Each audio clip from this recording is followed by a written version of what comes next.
Right there, welcome back to the channel. Amidst the absolute carnage that we've had in the last 24 hours or so with the appointment of Ralf Rangnick as interim manager, it will be Michael Carrick that takes the reins tomorrow at Stamford Bridge. And I'll be honest with you, I am not looking forward to this game in the slightest. Chelsea are top of the league. They are 3 points clear of Manchester City. Been a well-oiled team this season. They've only lost 2 of their 20 games.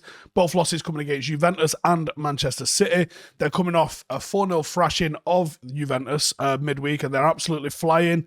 They've had some performances that didn't quite stack up, but they managed to get the 3 points. They've kept 24 clean sheets, or conceded only 24 goals in 50 games. They're unbeaten. United are unbeaten, actually, in our last 5 visits to Stamford Bridge. However, I don't know if it's going to go down like that this week.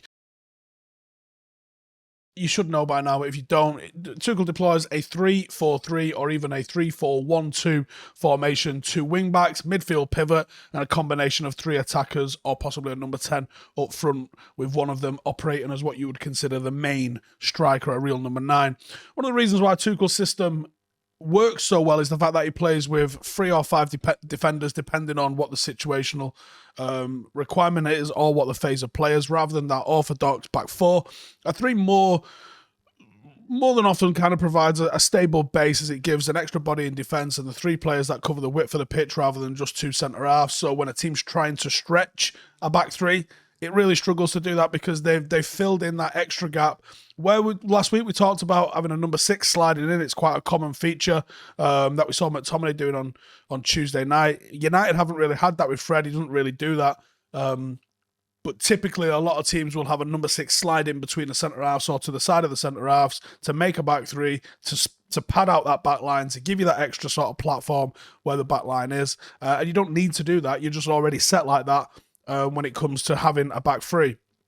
Also, the back 3 or 5, as a natural structure, provides a lot of angles and passing lanes when you want to play out. Now, teams will drop in a 6 in between the 2 centre-halves. They'll push the 2 centre-halves to the edges of the box. They'll push those full-backs forward.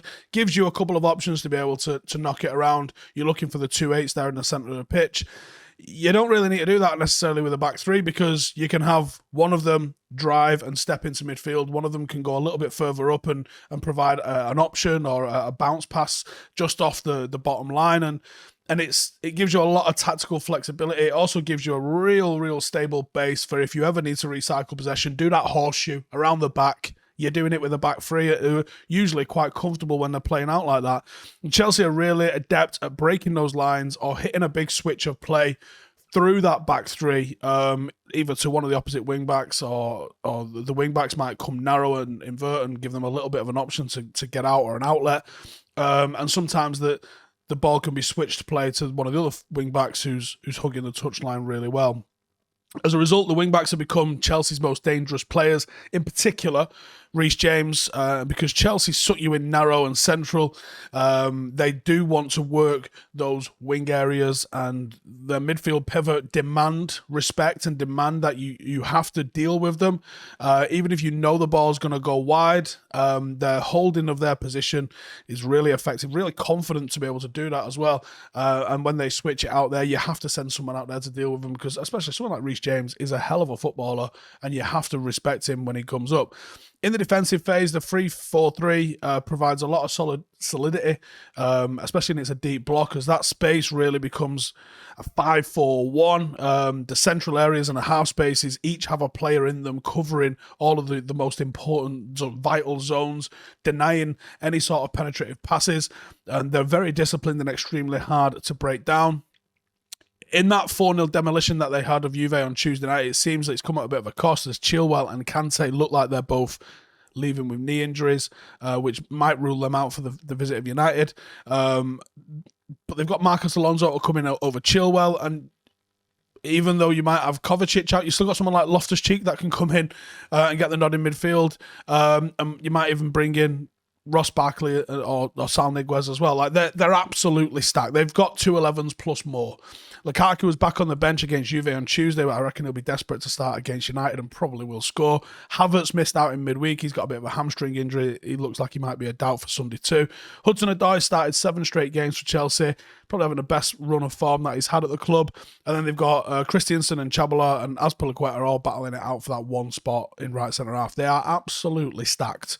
They really don't have the team issue worries that United do. They've got different ones. How are we going to give all of these lot enough time and space so they can actually get games? My predicted 11 for Chelsea, I think it's going to be Mendy, James, Azpilicueta, Thiago Silva, Rudiger and Alonso as the back 5. Jorginho, Loftus-Cheek with Mount in the 10 and Hudson-Odoi providing the outlet with Lukaku as the main striker.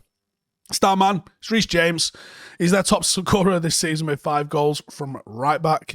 He's also got 5 assists, so 10 goal contributions in all competition. He's one of only 2 players that's got 5 goals and 5 assists in all competitions for Premier League this season. Mo Salah being the other one, who's with 16 goals and 7 assists. Chelsea have only conceded 1 goal this season with Reece James on the pitch, so not only is he doing it going forward, he also helps provide a little bit of stability coming backward. He's also a hell of a defender and he's 3rd in the league for successful pressures. No defender has created more chances in open play than Reece James this season in the Premier League. Put simply, he's absolutely mega.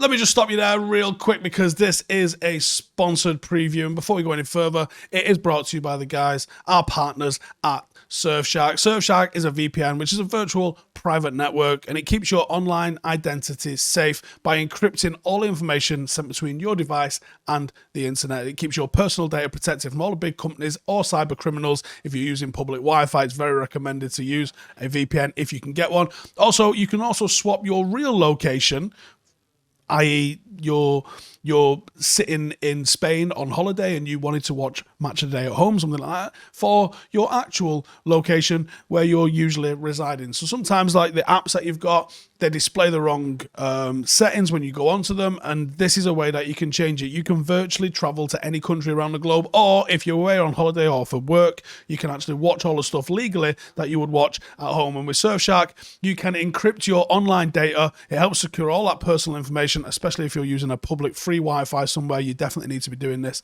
It also has a clean web feature which blocks ads, it blocks trackers, it blocks malware, any sort of phishing attempts, and allows you to surf the web safely. That's something that we need to be doing more often. Definitely keeps you safe, and if you're doing games and things like that online that aren't on TV, you really do need that because that's so annoying. And it masks your IP address so you become private when you're online, and a VPN makes sure that your city, your country, your download history is not really linked to your identity.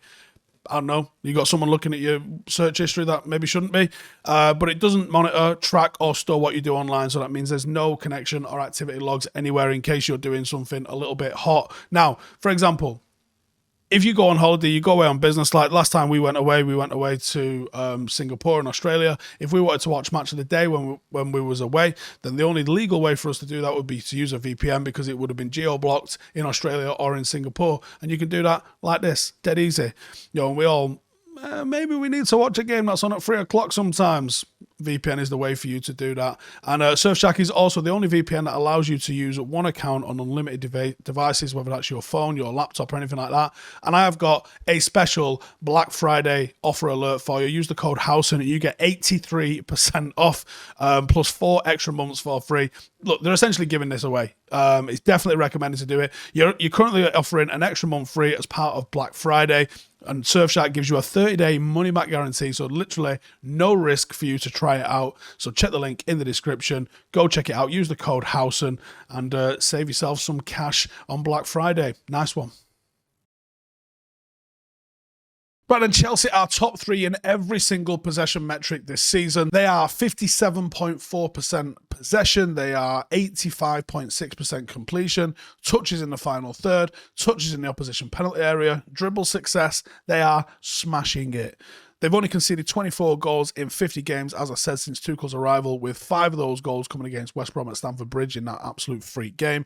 They've also got the best defensive record in the league, where they've only conceded 4 goals so far this season, and they have an expected goals against of 12, which means that they are massively outperforming their XG, and they're level with City for the most clean sheets with 7. Mendy's contributed to that defensive record, having an absolutely bonkers season. He has saved 31 of the 34 shots that he has faced, with the highest save percentage in the league by some margin at 94%. And he is a massive reason why they are outperforming their XG defensively. Chelsea also has lethal going forward, and they've scored 30 goals in the league this season, with only the Scousers scoring more. I would expect them to play out through the back, trust the players, have some sick triangles, look to overload in those wide areas, run at us. And I think they've become this seriously well-oiled machine since Tuchel's arrival. They've also attempted the least aerial passes above shoulder height in the league, more so, or less so, I guess, than City. Absolutely bonkers. And they're third in the league when it comes to aerial duel win percentage, so they can be physical and strong in the air, and they are a threat from set pieces, a real serious goal-scoring threat, but they just choose not to play the ball in the air, which I think is quite fascinating. So, how do United beat them? Now, my first instinct was, with a back three and with potentially a forward two, is to match them and go with a three. Having the three eliminates the need for Manchester United to play with an out-and-out number 6, a pivot, someone that you're always going to, and it gives you a nice, stable platform to be able to play from. But with the absence of Varane and the absence of Maguire, I don't think that's a sensible option. You need one of those in that back line. So I think it's going to be all faithful, and this 11 is an 11 that looks just identical to the 11s that we saw under Solskjaer, which will be David De Gea, Wan-Bissaka, Lindelof, Bay, obviously in the absence of Maguire, Telles, McTominay and Fred, who could be a doubt, but I think he'll probably feature. And McTominay and Fred with Bruno could be 4-2-3-1, but I would like to just twist it a little bit and make it a 4-3-3 with Sancho on the right, Rashford on the left, Cristiano Ronaldo down the middle. If you was able to go with a back three and you can't, you would take a hell of a lot of tactical nous to be able to switch it to a team that's expert at playing it. Teams rarely match them formationally, and I think that would be one of the reasons why I really want us to, but unless you're going to resurrect Phil Jones or throw Ted Mengi into the mix, I just don't know how you're going to do this. You've got to get someone on Jorginho. He's going to make 100 passes in this game. Do not let him. I'd put Bruno right on him and say, don't leave his side. He sets the tempo for them. Everything runs through him. If you get someone to latch on with him, it could mess with the way they play. It could mess with their patterns as they're moving through the pitch. And it gives you half a chance. But you've also got to pin the wing-backs back. And that means you've got to kind of look to overload. So that 4-2-4 that we didn't really like seeing over the last few weeks, you might need to do that. You might need to push 4 players forward so they pull 5 players back. Because that's everyone's defensive principle is +1. If I put Rashford, Bruno, Ronaldo and Sancho forward, bosh, deal with that. You have to deal with that with your back 5. You can't not deal with that. You can't go man for man against them 4 and think you're going to have any sort of success at all. Their biggest threats, wing-backs, Jorginho. Make them do something about it. Eliminate their runs the other way. Try to get some level of sustained possession and hope for the best. I think it's going to be rough. Anyway, that's what I think. Let me know in the comments how you think this is going to go down. We're in for a hell of a game, but I am not confident for it. Laters. Hey, thank you for watching the video. If you are new around these parts, then don't forget to subscribe. My channel is proudly supported by my community on Patreon. If you'd like to get a little bit of extra content, a Discord group, meetups, 5-a-side games, weekly podcasts, behind the scenes, and even an occasional bit of transfer news as and when I get it, then for the price of a pint, you can show your appreciation for the content that we make and get some goodies for doing so as well. Check the link in the description or click the button right here. You'll also find all of my socials here too if you want to follow me on any of those platforms. Nice one.